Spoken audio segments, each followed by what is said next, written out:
Está bien, esta noche haremos la enseñanza que hemos titulado El fin de la era, Jacob versus Esaú. Les trataremos de dar una guía o un contexto de lo que la Biblia en verdad trata de decir. Y en estos últimos días, con las guerras que están sucediendo entre Israel, los palestinos, Hamas, los terroristas, Gaza, y con todo lo que va a suceder en el futuro, es bien crítico que usted entienda esta muy básica enseñanza que estoy a punto de darles. Porque quiero mostrarles que no podemos interpretar profecía desde una mentalidad greco-romana del siglo XXI.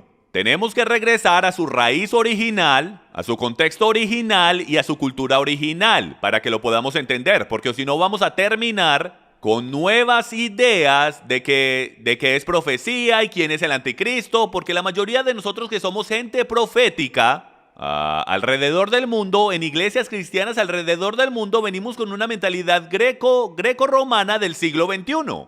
Y en orden para poder tanto es 95% de todos los ministerios proféticos en el planeta vienen de los Estados Unidos de América y 95% de ellos ni siquiera conocen las fiestas del Señor que tienen que ver con la primera y segunda venida del Mesías. Entonces, ¿cómo podemos confiar en maestros proféticos del día de hoy o en ministerios proféticos si ni siquiera toman en consideración las fiestas de Yahweh que tienen que ver con la primera y segunda venida del Mesías? Entonces, en esta noche no voy a ir a través de las fiestas del Señor, ya lo hice, en una serie llamada El Calendario Profético de Dios y lo puede encontrar completamente gratis en el canal de YouTube. Se las recomiendo, más esta noche vamos a hablar sobre Jacob y Esaú y el cómo se relaciona con todo lo que está sucediendo en Israel el día de hoy. Comencemos. Primero que todo, esto no es más nada que una gran disputa familiar. Esto no es más nada que una pelea entre familia. Es una pelea entre Jacob y Esaú. Y como pueden ver, a la mano izquierda está la bandera de Israel y a la derecha la bandera islámica. Y vamos a hablar del por qué esas banderas son tan críticas, pues ambas de ellas contienen estrellas. Pero solo una es legítima. Continuemos. Y esto es lo que tenemos. Tenemos a dos boxeadores yendo round tras round tras round en una pelea. Esto es lo que Jacob y Esaú están haciendo. Están peleando día tras día. ¿Pero por qué están peleando? ¿Alguien se ha preguntado por qué? ¿Por qué están peleando? ¿Qué es lo que ha ocurrido entre estos dos hermanos que no han dejado de pelear? En verdad que tenemos que preguntar sobre qué se trata la pelea. ¿Por qué es que el pueblo palestino, la gran mayoría, detestan al pueblo judío? ¿Por qué es que hay tanto odio hacia esta nación pequeñita del tamaño de Nueva Jersey que sigue dando su tierra por paz? Que se sigue sometiendo al sistema del mundo y sus delegaciones y dignatarios, a la UN y a los Estados Unidos, y siempre terminan con la peor parte y los cohetes se siguen acercando. Tenemos que averiguar de qué se trata la pelea porque la pelea está relacionada con el fin de la era. Pues concluye con la batalla de Armagedón. Todo se trata de Jacob y Esaú. Génesis capítulo 25 versículo 20 dice lo siguiente. Tenía Isaac 40 años cuando tomó por mujer a Rebeca, hija de Betuel, arameo de Padam Aram, hermana de Labán arameo. Y oró Isaac a Yahweh en favor de su mujer porque ella era estéril. Y lo escuchó Yahweh y Rebeca su mujer concibió. Y los hijos luchaban dentro de ella. Y ella dijo, si esto es así, ¿para qué vivo yo? Y fue a consultar a Yahweh. Y Yahweh le dijo, dos naciones hay en tu seno, y dos pueblos se dividirán desde tus entrañas. Un pueblo será más fuerte que el otro, y el mayor servirá al menor. Ahora todos sabemos a quién se está haciendo referencia ahí. Se está haciendo referencia a Jacob y Esaú, los cuales están dentro del vientre de su madre, y están luchando. Y como todos saben, el primero que sale es Esaú, y el segundo que sale es Jacob. Entonces, técnicamente, Esaú es el primogénito y Jacob por eso es que dice que el mayor servirá al menor. Eso es Jacob y Esaú, pero antes de que continuemos, regresemos y hablemos de Isaac e Ismael. Ahora regresaremos al tiempo de Abraham. Génesis capítulo 16, versículo 11 dice lo siguiente.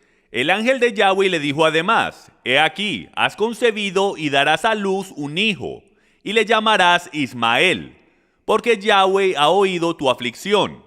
Y él será hombre como asno salvaje, su mano será contra todos y la mano de todos contra él. Él habitará en hostilidad contra todos sus hermanos. Entonces aquí podemos ver algunas características, un poco de personalidad. Una descripción entre Jacob e Ismael y el cómo la relación se va a desarrollar. Lo hace bastante claro de que Ismael será un asno salvaje. En el hebreo original es un asno salvaje, no es una frase. Esto es derogatorio, pero también es un animal verdadero que existe en el Medio Oriente. Entonces él nos está dando una descripción de Ismael basado en la descripción de este asno salvaje, de este burro salvaje. Y les vamos a mostrar la descripción ahora mismo. Entonces aquí vamos. Esta es la descripción de un asno salvaje en el Nuevo Testamento. Discúlpenme, en el Antiguo Testamento, en el tiempo del Tanakh, en el tiempo de Jacob. Es más activo durante la noche. Entonces el asno salvaje en la tierra de Israel es más activo durante la noche. El marcador de su territorio es montones de estiércol, o más bien conocido como montones de su excremento. Ellos toleran intrusos en su territorio, pero los consideran como subordinados. A diferencia de otros animales con pezuñas, ellos no huyen del peligro. Ellos investigan primero y luego deciden qué hacer. Ahora, si ustedes saben para dónde voy con esto, ustedes podrán ver que el Ismael de hoy todavía está peleando con Jacob y estos son los atributos que el Ismael de hoy todavía tiene. Son más activos en la noche, vean las noticias. El marcador de su territorio en montones de estiércol, toleran a los intrusos pero los consideran como subordinados. Porque ellos consideran que ellos son los que tienen la primogenitura. Entonces todos somos sus subordinados. Judíos y cristianos igual, todos estamos en la misma posición, todos somos infieles. Y a diferencia de otros animales con pezuña, a ellos no les da miedo, no les da miedo de nada. Ellos investigan primero y luego deciden qué hacer. Esto hará más sentido mientras continuamos. Génesis 17:20 dice lo siguiente: en cuanto a Ismael, te he oído. He aquí, yo lo bendeciré y lo haré fecundo, y lo multiplicaré en gran manera. Engendrará a 12 príncipes y haré de él una gran nación. Ahora, lo que es bien, pero bien interesante, es que si tuviésemos tiempo de ir a través de las bendiciones de Isaac y Jacob, dice que Jacob le dio una bendición a su nieto Efraín. ¿Recuerdan? El cruce de las manos a Manases y a Efraín. ¿Y qué es lo que dice?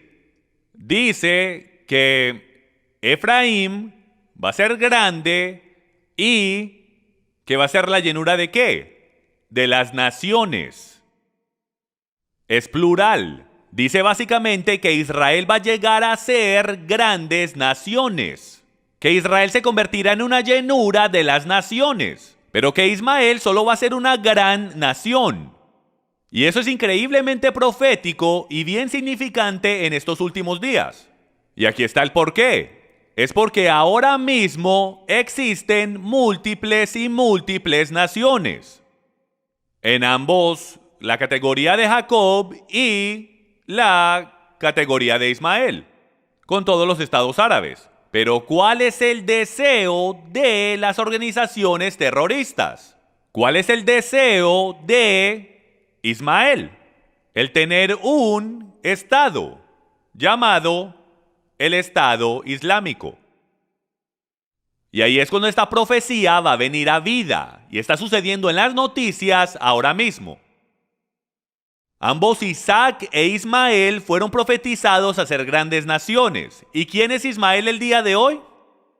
Ismael es el padre del pueblo árabe en la península arábiga. Hoy en día podemos seguir y rastrear su genealogía. Ellos son el pueblo árabe. Entonces en esta imagen podemos ver el Medio Oriente, podemos ver el norte de África, podemos ver Arabia Saudita y nos vamos a acercar hacia la península arábiga. Para esos de ustedes que no están familiarizados con este territorio. ¿Ok? Entonces el pueblo árabe, toda esta área aquí, el pueblo árabe es el pueblo de Ismael.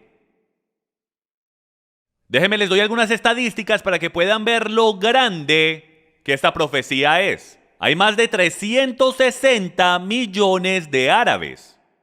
Ni siquiera hay esa cantidad de gente en los Estados Unidos.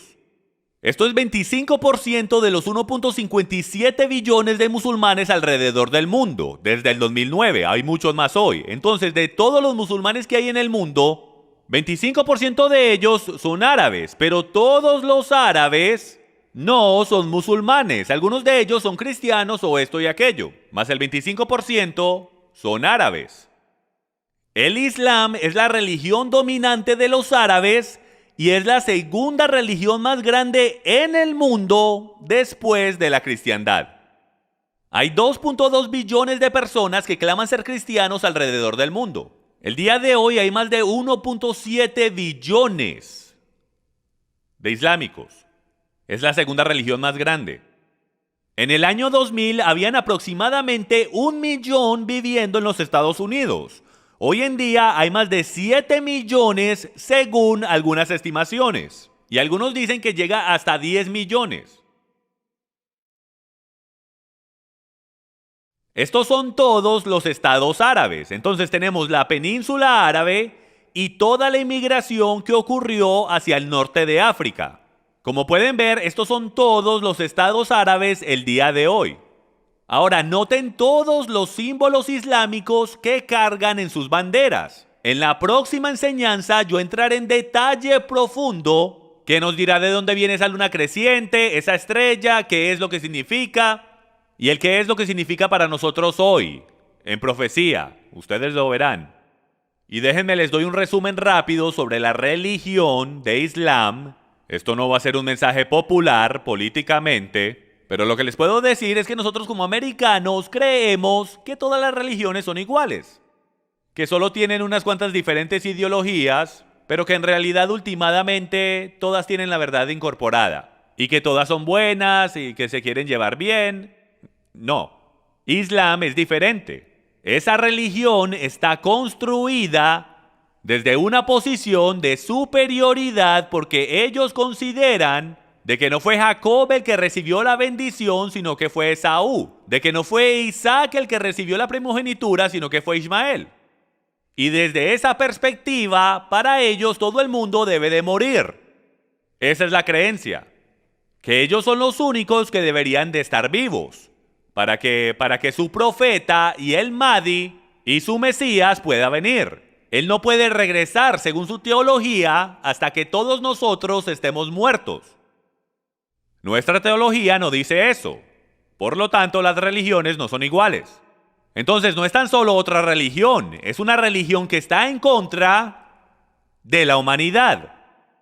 Es una religión que trae muerte. Por esto es que hacen lo que hacen. Y es porque está en su sangre. ¿Por qué tratan de matar a judíos y tratan de matar a cristianos? ¿Y por qué están decapitando gente a toda hora? Es la única organización terrorista en el mundo que está decapitando gente. Y hay una profecía para los últimos días que dice que muchos creyentes serán decapitados en su nombre. ¿Saben que las únicas personas que hacen eso son del yihad islámico? No hay ninguna otra organización que hace eso, a diferencia de los yihadistas islámicos. Espero lo haya dicho bien. No estoy diciendo que están decapitando gente todos los días, pero esta es su forma de ser. Están haciendo esto por alguna razón. Ellos no lo están haciendo solo para ustedes saben, salir en el noticiero. Esto está incrustado en su ADN para demostrar esta es nuestra teología. Esto es lo que creemos.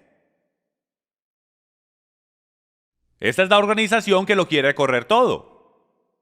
Lo que les voy a mostrar ahora mismo es un video de 7 minutos que te dará una mejor idea y te dará mejor contexto a lo que trato de decirles y a lo mejor te haga entrar en shock. Este es un video de 7 minutos que te dará demográfica islámica para demostrarte en dónde estamos hoy con la expansión de Islam en este mundo. El día de hoy en Europa Lo puedes ver casi todas las noches en los noticieros, de que Islam y los musulmanes están apoderándose de partes de Europa, en protestas, todos los días ahora en Europa, protestas con miles y miles de musulmanes. Y hay una razón para eso. Hace 20 años no se veía eso en Europa en lo absoluto. Europa era caucásico sin duda alguna. Hoy en día no lo es para nada. La demográfica ha cambiado y es por este video.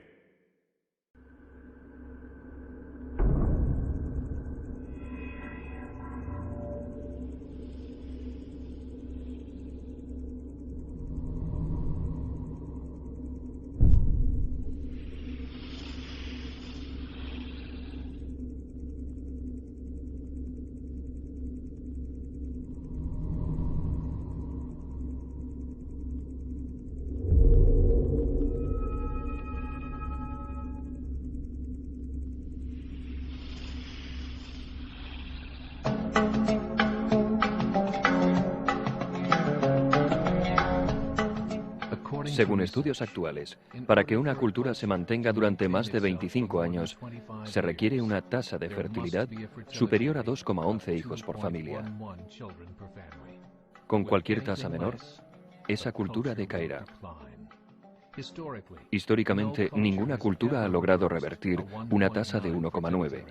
Y una tasa de 1,3 es imposible de revertir, porque esto requeriría un periodo de corrección de entre 80 y 100 años y no existe ningún modelo económico que pueda sostener una cultura durante ese tiempo y esas condiciones. En otras palabras, si dos parejas tienen un hijo cada una, habrá la mitad de hijos que padres, y si estos hijos también tienen un hijo, los nietos serán ya solo la cuarta parte con respecto a sus abuelos. Si en 2006 nacen solo 1 millón de bebés, es complicado que haya 2 millones de adultos en 2026. Y de la misma manera que la población disminuye, también lo hace su cultura. En 2007 la tasa de fertilidad en Francia fue de 1,8, en Inglaterra 1,6, Grecia 1,3, Alemania 1,3, Italia 1,2 y España 1,1. La media de la tasa de fertilidad de los 31 países de la Unión Europea es de 1,38 hijos por pareja. Las investigaciones nos dicen que históricamente estas cifras son imposibles de invertir. En cuestión de años, la Europa que conocemos dejará de existir. Pero la población europea no está disminuyendo. La causa, la inmigración. La inmigración islámica. Desde 1990, el 90% del crecimiento demográfico en Europa ha sido por la inmigración islámica. En Francia, 1,8 hijos por familia. Musulmanes, 8,1 hijos por familia. En el sur de Francia, uno de los lugares del mundo que tradicionalmente tenía más iglesias, ahora ya hay más mezquitas que iglesias. El 30% de los jóvenes menores de 20 años son islámicos. En las ciudades más pobladas como Niza, Marsella o París, esta cifra ha crecido hasta el 45%. En 2027, 1 de cada 5 franceses será musulmán. Y en solo 39 años, Francia será una república islámica. En los últimos 30 años, la población musulmana de Gran Bretaña ha crecido desde los 82.000 a los 2,5 millones. Un crecimiento de 30 veces el número original. Hay más de 1.000 mezquitas, muchas de ellas antiguas iglesias. En Holanda, el 50% de los recién nacidos son musulmanes. En solo 15 años, la mitad de la población holandesa será musulmana. En Rusia hay más de 23 millones de musulmanes, lo que significa 1 de cada 5 rusos. El 40% del ejército ruso será islámico en solo unos pocos años. Actualmente en Bélgica el 25% de la población es musulmana y también el 50% de los recién nacidos. El gobierno belga ha indicado que para el año 2025, 1/3 de los recién nacidos serán de familias musulmanas, tan solo dentro de 17 años. El gobierno de Alemania, el primero en hablar de esto públicamente, ha declarado recientemente que no puede detener la caída en la población alemana, ya que la tendencia negativa es irreversible. Habrá un Estado Islámico para el año 2050.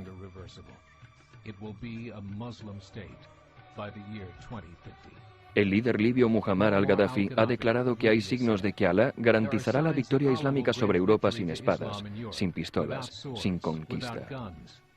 No necesitamos terroristas, no necesitamos suicidas. Los más de 50 millones de musulmanes en Europa lo convertirán en un continente musulmán en pocas décadas. Actualmente hay 52 millones de musulmanes en Europa. El gobierno alemán ha dicho que se estima que esa cifra se duplicará en los próximos 20 años, lo que significaría 104 millones. Más cerca de casa, la misma historia. En Canadá, la tasa de fertilidad es de 1,6, 5 puntos por debajo de la tasa requerida para que una cultura perviva. Y el Islam es la religión que más crece allí.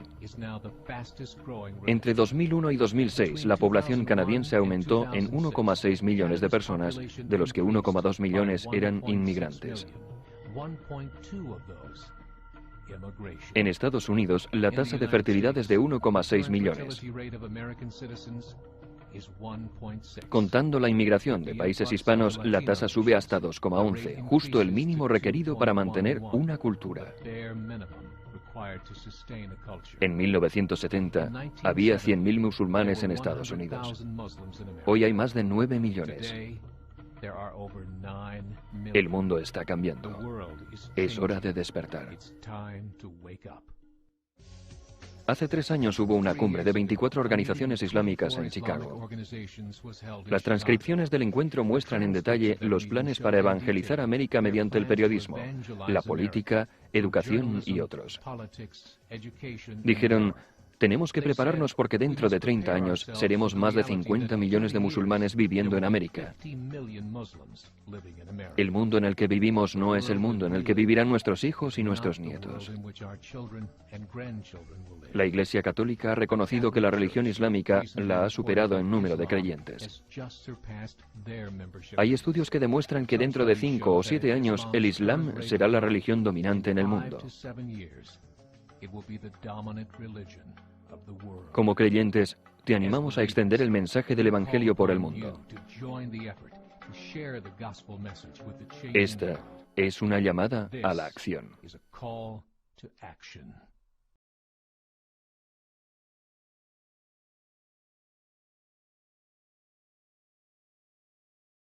Si eso no te despierta, nada lo hará.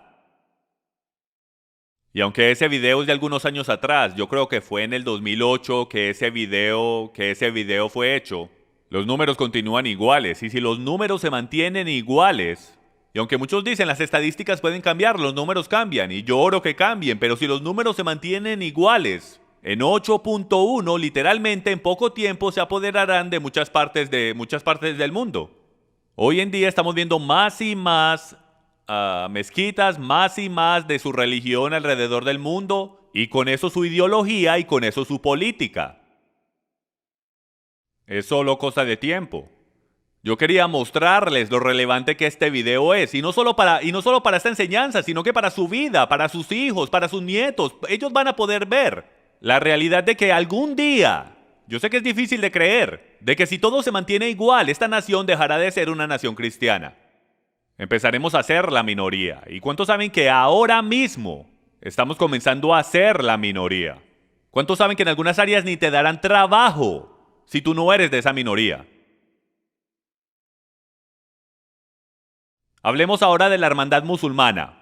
Las buenas noticias, si hay alguna noticia buena que contar en el mundo político del Medio Oriente, es de que la hermandad musulmana en Egipto por lo menos ha sido expulsada. Sin embargo, está profetizado que Ismael será una gran nación y él atacará a su hermano. Y saben, hay una cosa que nosotros los cristianos americanos tenemos mal, y es de que no tenemos paciencia. No la tenemos. No manejamos tiempo. Mientras el resto del mundo, como Islam y hasta el país de China, sus metas comienzan de 50 años. Nuestras metas son de 1 semana o 1 mes o 2 meses, En China las metas son de 50 años. Porque ellos entienden el cómo tomar control del mundo. Ahora es diferente que en los tiempos de Alejandro Magno, donde todo era hasta la muerte. Ahora puedes ser dueño del mundo apoderándote de las propiedades. Eso es lo que está pasando. No tenemos tiempo de entrar en eso, pero la mayoría de los bienes dentro de este país están adueñados por otros países. ¿Sabía usted que si alguien es dueño de la mayoría de los bienes dentro de tu casa, en algún punto ellos tienen el derecho de venir y quitártelos? Y eso es lo que está a punto de pasar en los Estados Unidos de América. Y en profecía está preparando el dominó para que empiece a caer en orden. Continuemos. Hablemos de Isaac por un momento. Sabemos que Isaac se convirtió en los hijos de la promesa, Israel, que está compuesto de ambos, la casa de Judá, el pueblo judío, y la casa de Israel. Principalmente los cristianos que están siendo injertados en el olivo. Sabemos eso de Jeremías 31, el nuevo pacto, con la casa de Israel y con la casa de Judá. Hoy en día, sabemos que la casa de Judá es el pueblo judío que estuvo en cautividad en Babilonia. Pero el reino del norte, que también es parte de Israel, no sabemos dónde están ni quiénes son. Lo único que sabemos, gracias al Nuevo Testamento, es que ahora somos injertados a Israel. Por esto es que cuando tenemos oración por Israel, cuando el Israel moderno, cuando el pueblo judío, cuando oramos por ellos, ¿por qué es que están tan conectados con el pueblo cristiano? Porque la mayoría no saben de que estamos conectados a la misma raíz. Estamos injertados en el mismo olivo. Somos hermanos. Entonces, desde esa perspectiva hay una conexión. ¿Hace sentido? Ok. Tengo una enseñanza llamada Crisis de Identidad que va a profundidad en ese tema. Isaac versus Ismael. Hay 1.5 billones de musulmanes alrededor del mundo y 2.2 billones de cristianos y judíos. Dos grandes naciones. Entonces, aquí tenemos el árbol genealógico para que lo conozcan. Tenemos a Abraham, Sara y Agar. Del linaje de Sara, Dios le dice que ella va a tener un hijo y ella se ríe. Ella no cree que sea posible. Entonces ella le dice a Abraham que vaya con su sierva Agar. Entonces desde esa perspectiva o ese linaje, esto es lo que sucede. De Agar viene Ismael. Luego de Sara viene Isaac. E Isaac toma a Rebeca como esposa. Y regresando al linaje de Ismael, Ismael tiene 12 hijos. Luego de Isaac y Rebeca, Isaac tiene a Jacob y Esaú. Este es el linaje que está bajando. Cuando unes todo eso, el linaje de Abraham, yendo a través de Sara, Isaac y Jacob, ese linaje trae vida. En cambio, el linaje de Agar, Ismael y sus 12 hijos, ese linaje, como podemos ver, trae muerte. Esto es simplemente un tema de vida y muerte, muerte y vida. Estamos viendo esto manifestarse en el mundo físico, con Israel y Hamás y los grupos terroristas allá, pero también se está manifestando en el mundo espiritual, cuando vemos a Dios llamando de nuevo a su pueblo para que regresen al pacto, para llenarlos de vida, a ellos, sus congregaciones, sus hijos, esto y aquello, es el mismo patrón. Entonces, ¿quién es Esaú hoy? Porque es diferente a Ismael. Números 20:14 dice lo siguiente: Moisés envió mensajeros desde Cades al rey de Edom, diciendo: así ha dicho tu hermano Israel, tú sabes todas las dificultades que nos han sobrevenido, permítenos por favor pasar por tu tierra. Espero que todos conozcan esta historia, donde Israel quería pasar por la tierra de Edom, pero Esaú, el cual es los edomitas, dijo: no va a suceder, no va a pasar. ¿Ok? Y para los que no conocen la historia, les recomiendo que vayan y la lean. Lo que yo les quería mostrar es el hecho de que la Biblia dice de que Esaú, los hijos de Esaú, son los edomitas. Entonces lo que tenemos que descubrir es quién son los edomitas el día de hoy, quién es ese pueblo. Jeremías 49:7, acerca de Edom, así dice Yahweh de los ejércitos: ¿no hay ya sabiduría en Temán? ¿Se ha perdido el consejo de los prudentes? Huid, volved, morar en las profundidades, habitantes de Dedán, porque la ruina de Esaú traeré sobre él al momento de castigarlo. Tenemos otra escritura mostrándonos de que Esaú es Edom. Jeremías 49:15 dice: pequeño te he hecho entre las naciones, menospreciado entre los hombres. Entonces hay una gran diferencia entre Esaú e Ismael, porque Ismael está profetizado a ser ¿qué? Una grande nación. Esaú está profetizado a ser pequeño entre las naciones, despreciado entre los hombres. Al estruendo de su caída tiembla la tierra, hay un clamor, hasta el mar rojo se oye su voz. Entonces Esaú es igual a Edom, Génesis 25:30, y Esaú dijo a Jacob: te ruego que me des de comer un poco de ese guisado rojo, pues estoy agotado. Por eso lo llamaron Edom. Una y otra vez en las escrituras, Esaú es igual a Edom y Edom a Esaú. Aquí está en el mapa. Podemos ver que Edom, solo para que tengamos una idea aquí, este es el Golfo de Acaba o el Mar Rojo, y Jerusalén está en esta área, ¿ok? Por aquí está Kadesh Barnea, y Edom representa esa área de ahí, ¿ok? Aquí tenemos otra imagen de esa misma área. Y Esaú el día de hoy está localizado en esta área, en el reino de Edom. Si nos acercamos un poco, esto es lo que podemos ver. En el amarillo ahí es Israel el día de hoy, junto con la parte gris ahí, que es Cisjordania, que es donde está localizado Jerusalén. Y Edom está localizado en las dos secciones rojas que pueden ver ahí, específicamente en lo que hoy llamamos la Franja de Gaza. Esa fue una de las partes en las cuales ellos decidieron establecerse. Bueno, y lo que sucedió es que en 1948 los edomitas, recuerden ustedes que Jerusalén fue entregado al pueblo judío como un estado israelita. Pero lo que sucedió es que todos los edomitas subieron del sur y se apoderaron de el área de Jerusalén. Por esto es que eran una nación sin una capital, lo cual fue la razón de la guerra del 67. La guerra de los 6 días fue para retomar el control de Jerusalén hacia el pueblo judío.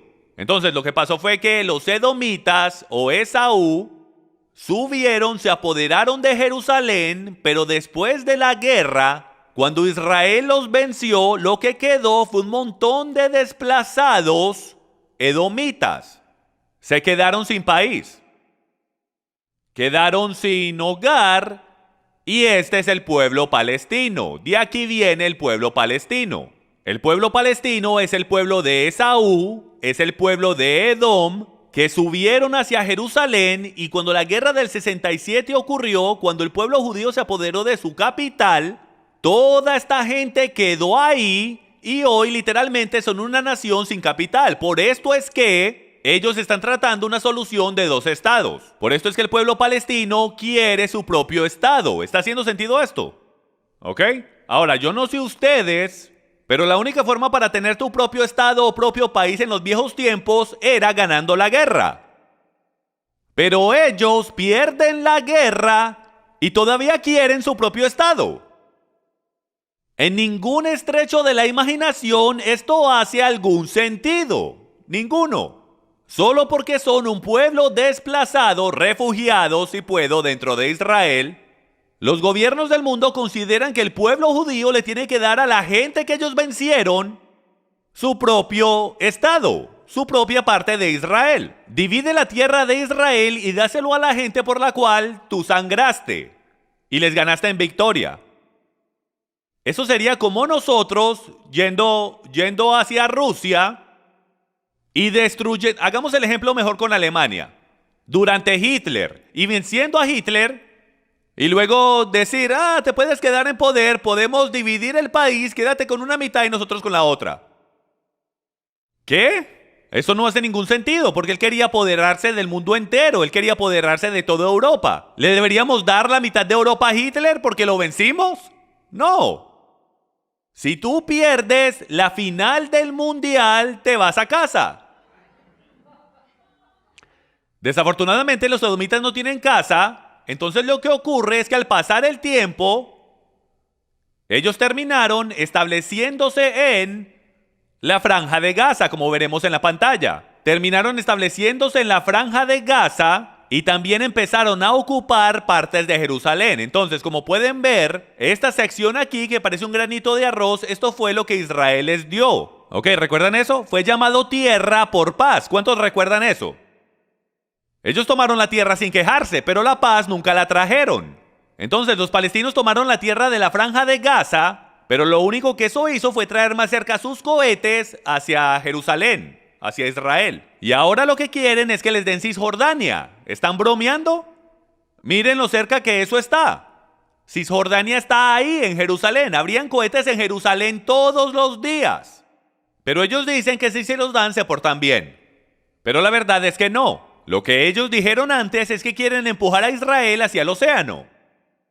Y entre más oportunidades ustedes nos den para hacer eso, lo vamos a hacer. Continuemos. Prueba final. Palestina viene de la palabra raíz en árabe. Escuchen esto. Palestina viene de la palabra raíz en árabe que se pronuncia filisteo. Es de donde sacamos la palabra filisteo. Los filisteos originales. Hermanos, esto es David contra Goliat. Esto es profecía. Es David contra Goliat. No es los Estados Unidos, no existen los Estados Unidos en la Biblia. En días bíblicos, en lenguaje bíblico, esto es David contra Goliat. Versículo 10 de Abdías. Por la violencia contra tu hermano Jacob, violencia en hebreo es jamás.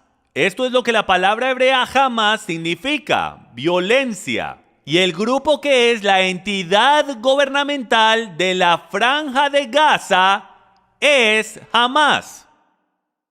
Estas son personas violentas. Escuchen, esto no es solo gente en política y hay un grupo de terroristas trabajando a escondidas del gobierno de Gaza. No, el gobierno de Gaza es la organización terrorista de Hamás.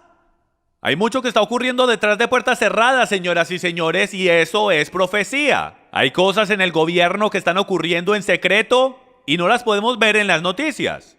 Y hay cosas en las noticias que no interpretamos correctamente porque no entendemos la cultura de dónde vienen. Un rápido resumen. Isaac, Jacob son las naciones judeo-cristianas. Ismael se convirtió en las naciones árabes de hoy en día por todo el Medio Oriente. Esaú se convirtió en el pueblo de Edom o los filisteos. Todavía están vivos hoy. Islam es la religión dominante de ambos Ismael y Esaú. Musulmanes son aquellos los cuales siguen el Islam. Les estoy dando definiciones para los que nunca han escuchado esto. Musulmanes son los que siguen el Islam. Los edomitas o los palestinos se apoderaron de Jerusalén en 1948 y luego fueron desplazados cuando perdieron a Jerusalén en 1967. Entonces, ¿qué tomó Jacob de Esaú? Su primogenitura. Y se lo tomó en un juego de cartas, si puedo, donde Jacob hizo un poco de trampa y usó 5 ases en vez de 4. Y él tomó la primogenitura. Y esa primogenitura era tan importante. Dentro de muy poco vamos a tener una conferencia aquí. Y se va a tratar de la bendición de la familia. Y a lo mejor usted diga, en este país no hacemos eso.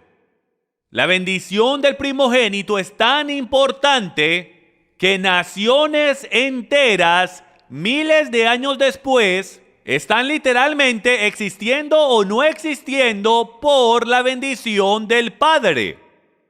¿Entienden eso? La bendición del Padre era tan deseada que Jacob decidió hacerle trampa a Esaú y engañar a su padre para recibirla. El día de hoy diríamos, bueno, alguien haría trampa por quedarse con una herencia de su padre, pero por una herencia física. ¿Pero por una bendición? ¿En serio? No somos espirituales el día de hoy, porque si no entendiéramos que cuando un padre le habla a su hijo, él está declarando vida o muerte. El poder de una bendición física está por encima de todo. En el mundo de Dios es verdadera. Por eso es que él dice, bendeciré a aquellos que te bendigan y maldeciré a los que te maldigan. ¿Creyeron que era palabrería? ¿O que era una expresión idiomática? No, para nada. Él quiso decir lo que dijo. Y esa herencia del primogénito incluye lo siguiente, una bendición sacerdotal, También incluye una doble porción de herencia porque el primogénito se tiene que encargar del resto de la familia. Si algo llega a ocurrir, entonces él va a necesitar esa doble herencia. Él tiene prominencia entre los hermanos, mejor dicho, es admirado por sus hermanos, sería como el secretario de Estado en el lenguaje de hoy en día. También recibe autoridad física y espiritual, sin importar la edad de los otros hermanos. Ellos respetan y se someten al primogénito. Si tienes autoridad espiritual que se dio en la bendición, todos se tienen que someter a su autoridad. ¿Saben por qué? Ahora escuchen, porque muchos de ustedes tienen varios hermanos, 3, 4, 5, 6 hermanos. ¿Para cuántos de ustedes sería difícil? Si tú fueses el mayor, la bendición del primogénito se le da al menor y te toca someterte a él. ¿Qué difícil fuese eso? Piénsalo, eso sería bastante difícil. Tanto es, hasta hoy en día es difícil que un hermano menor se someta a su hermano mayor. Y la razón por la cual esto es tan crítico en la cultura antigua hebrea, y la razón por la cual Esaú e Ismael odian a sus hermanos menores el día de hoy, es porque aquel que recibe la bendición está recibiendo el nombre de su padre. Porque en días antiguos el nombre es autoridad, el nombre trae propósito, el nombre trae misión. ¿De dónde creen que nosotros sacamos la idea de pasar el nombre del padre hacia el hijo? Mi apellido es Staley, yo soy el tercero. Si yo tuviese un hijo, sería un Staley. ¿De dónde fue que nosotros sacamos esa idea? Viene directo de la Biblia y de la cultura hebrea, donde el nombre del padre se transfiere, con la diferencia de que el nombre carga autoridad. Ejemplo perfecto, estaba cazando, y ya he contado esta historia antes, en un terreno de 80 acres que tiene mi bisabuela. Yo pasaba los veranos allá y fui con un amigo hace unos años atrás a cazar, y de un momento a otro estábamos cazando y alguien llegó y me empezó a gritar a mí, diciéndome: esto es propiedad privada, privada, privada. Hasta que se acercó y me miró de cerca, se quitó los lentes y dijo: ¿tú eres un Staley? Y dijo: oh, Dios mío, te ves igual a tu padre cuando tenía tu edad. Terminó siendo que era un familiar mío. Y amigos, de inmediato cambió el ambiente. Inmediatamente que él se dio cuenta, el quien yo era, todo cambió. ¿Reconoce usted que el nombre que usted lleva trae autoridad? Lo que tenemos que tener es el nombre de Dios sobre nuestro nombre, que es lo que te da autoridad en el mundo terrenal, porque no hay autoridad sobre el nombre de Dios. Y cualquiera que se ponga a sí mismo en autoridad, sin Yahweh darle esa autoridad, será humillado. Y hoy esa autoridad espiritual es simbolizada por el monte del templo. Por esto es que el monte del templo, si usted alguna vez se ha preguntado, y de nuevo, esta enseñanza solo está tocando la superficie de todo lo que vamos a hablar la próxima semana. Pero si usted alguna vez se ha preguntado por qué el templo del monte es tan deseado, ¿por qué es que ellos quieren esto con tantas ganas? Y es porque esto en actualidad es la semilla. Esto es en la actualidad el punto de la herencia entre Jacob y Esaú, Isaac e Ismael. Este es el lugar en que Abraham fue a sacrificar a Isaac, pero el Corán dice que él en la actualidad fue a sacrificar a Ismael. Por esto es que esto es tan crítico, por esto es que están peleando por esto, porque esta es la herencia del primogénito. Esto no es cualquier pedazo de tierra. Este es el pedazo de tierra de su padre, Abraham. Yo sé que es difícil cuadrar todo esto, pero ¿pueden ustedes creer que los árabes y los filisteos, sí puedo, a Esaú, su padre es la misma persona? Esto es una disputa familiar, como comencé diciendo. ¿Cuántas disputas familiares tenemos solamente en este lugar? ¿Ven? Ustedes son más hebreos de lo que creen. Miren esto en hebreo es la palabra Adam o Edom. Cuando lo analizas, Adam y Edom tienen las mismas y exactas letras para su nombre. y son las letras hebreas Aleph, Dalet y Mem, con dos increíblemente diferentes definiciones o interpretaciones. Vamos a analizarlas de inmediato. Adam es la presencia divina. Entonces la presencia divina está con Adam. Significa sangre divina. Edom es el agitar, empujar o tratar de controlar a Adam. Entonces la diferencia entre Adam y Edom es que uno de ellos carga la presencia divina de Dios, mientras que el otro está empujando o agitando a el verdadero Adam. Así es como tenemos a Adam y Edom, ambos viniendo del mismo ADN, el mismo nombre. Los puntos vocales son un poco distintos, lo cual te da una muy diferente definición. Definitivamente hay un mensaje profético en esto, porque dentro de nosotros, dentro de cada uno de nosotros hay un conflicto. La Biblia dice, Pablo dijo que dentro de mí hay una guerra. ¿Recuerdan eso? Romanos 7, hay una guerra en mis miembros. Por una parte quiero hacer lo correcto, por otra parte no quiero hacer lo correcto. Si tú lees el capítulo entero, lo que él en la actualidad quiere hacer es guardar la ley de Dios. Léelo, es increíble. Pero su carne no lo deja guardar los mandamientos de Dios. Él dice, miserable hombre que soy. ¿Qué es lo que está dentro de él? Las dos naturalezas del hombre, Edom y Adam. Es el mismo conflicto que está sucediendo en el mundo terrenal de hoy con Israel y los palestinos en la franja de Gaza con Hamás. Es el mismo conflicto que usted ahora mismo está teniendo con su carne. En el mundo terrenal, Dios está cansado de que el enemigo esté ocupando tu territorio. Usted fue quien. Nosotros fuimos quien le dimos al enemigo un pedazo de tierra en nuestras vidas. Porque ¿sabe qué? Nosotros en verdad no nos queremos deshacer del pecado por completo, porque para nosotros ese territorio es hermoso. Es básicamente lo mismo que la franja de Gaza. Usted no puede ver la diferencia de entre eso y Hawái. Es así de hermoso. Usted hasta puede ir a encontrar los videos en línea, donde te muestran un montón de fotos de Gaza y te preguntan ¿en dónde está esto? Tú dices en las Bahamas, en Miami, en Riviera Maya, se ve igual que todos esos lugares. Palmeras, playa y es simplemente la franja de Gaza. Y no nos queremos deshacer de eso porque es tan hermoso, pero la verdad es que el enemigo está tirando misiles al templo de Dios que está dentro de ti desde esos lugares oscuros. Cuando tú le das al enemigo una pequeña parte en tu vida, él le tira misiles al resto de tu cuerpo. Porque ¿saben ustedes qué es lo que él quiere? Más territorio.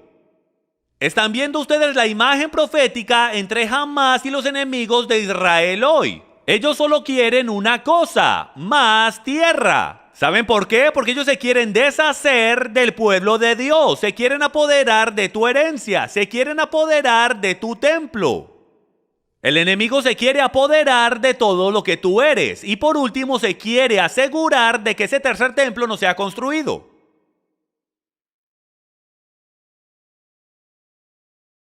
Espíritu y carne.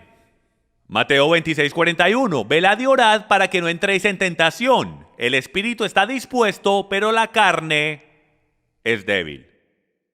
Lo que están viendo en las noticias, señoras y señores, y cerraré con esto, es de que usted está viendo la historia de su vida. Usted está viendo el canal de historia sobre usted quién es y lo que está a punto de venir. Porque dentro de todos nosotros hay un Jacob. Y dentro de todos nosotros hay un Esaú.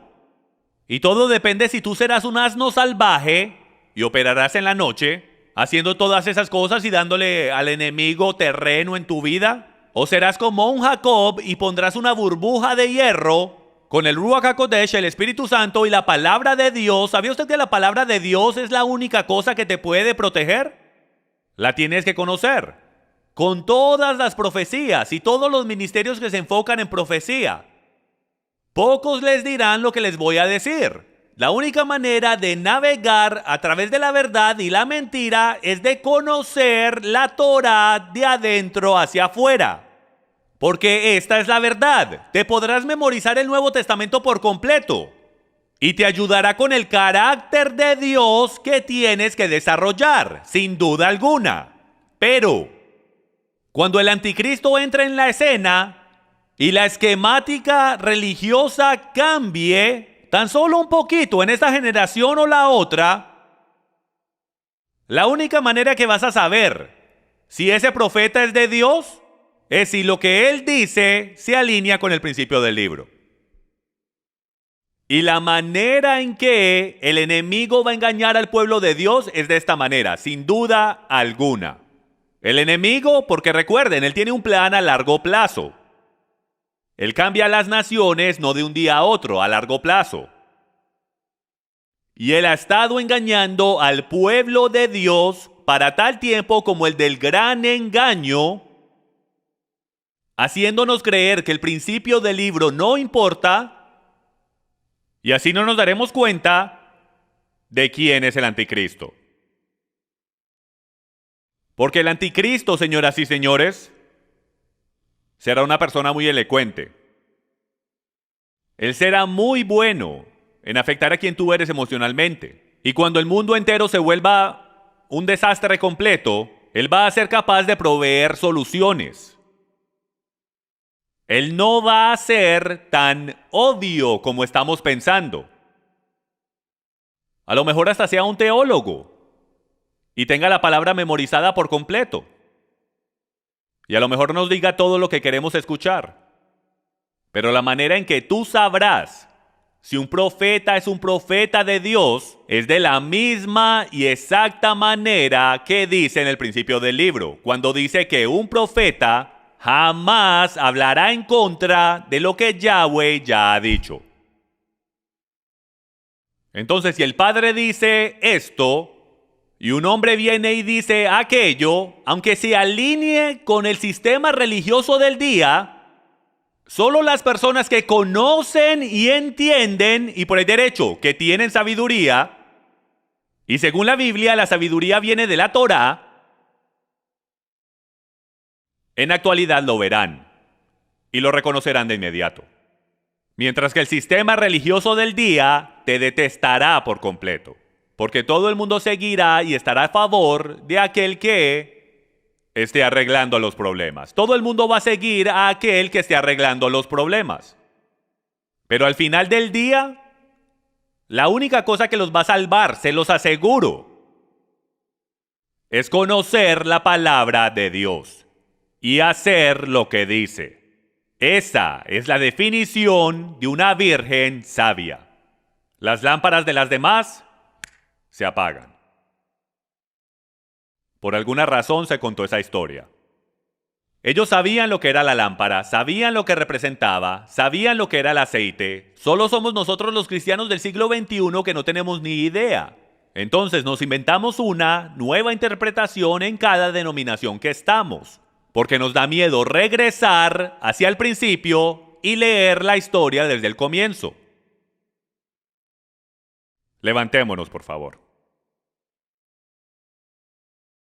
Les quiero dejar saber que la importancia de esta pelea no está sucediendo solo en el mundo físico. Esto lo he dicho 1.000.000 de veces, que lo que pasa en el mundo físico tiene un mensaje en el mundo espiritual al mismo tiempo y exactamente paralelo. Lo que el Padre está haciendo en el mundo físico lo está haciendo en el mundo espiritual, sino que no tenemos ojos para ver ni oídos para oír, no lo vemos y nos toca ir en círculos otra vez. Miren la guerra en Israel. Hay una guerra en el Israel mundial donde el enemigo, Hamás, nos está tratando de destruir de nuevo y ni siquiera sabemos quién somos. Y como no sabemos, no luchamos. Y solo hay una manera de ganar esta guerra. Solo hay una manera. Mi Biblia lo dice, el Padre lo dice muy claramente. Él dice, si tú te humillas a ti mismo y vuelves a mi pacto y guardas mi Torá, ganarás las batallas. Estaré contigo, dice él. Lo acabamos de leer hoy. Deuteronomio 3. Pero si tú no guardas mi palabra, Estarás solo y serás esclavo en tu propia nación. Y señoras y señores, despertemos porque estamos a punto de ser esclavos en nuestra propia nación. Hemos estado en llamas lentamente y ni siquiera lo sabemos. Y cuando despertemos, será muy tarde. Entonces cerraré con una muy famosa escritura que dice: si mi pueblo se humillan a sí mismos y oran y se vuelven de sus malos caminos, entonces, escuchen, dice entonces, escucharé de los cielos y sanaré su tierra. Y el contexto es sobre su pueblo Israel regresando a su pacto. Estamos en esos días donde tenemos que orar no solo por el Israel judío de hoy, no solo por el Israel moderno, sino que también tenemos que orar por el Israel que está disperso, que son llamados Israel en el ADN espiritual, que son injertados en el olivo. Porque hasta que nosotros no entremos en pacto y comencemos a amarnos de la manera que Él dice que nos amemos, demostrando el amor y siendo una luz en la colina, no tendremos ni una esperanza de sobrevivir, por lo menos en nuestro país.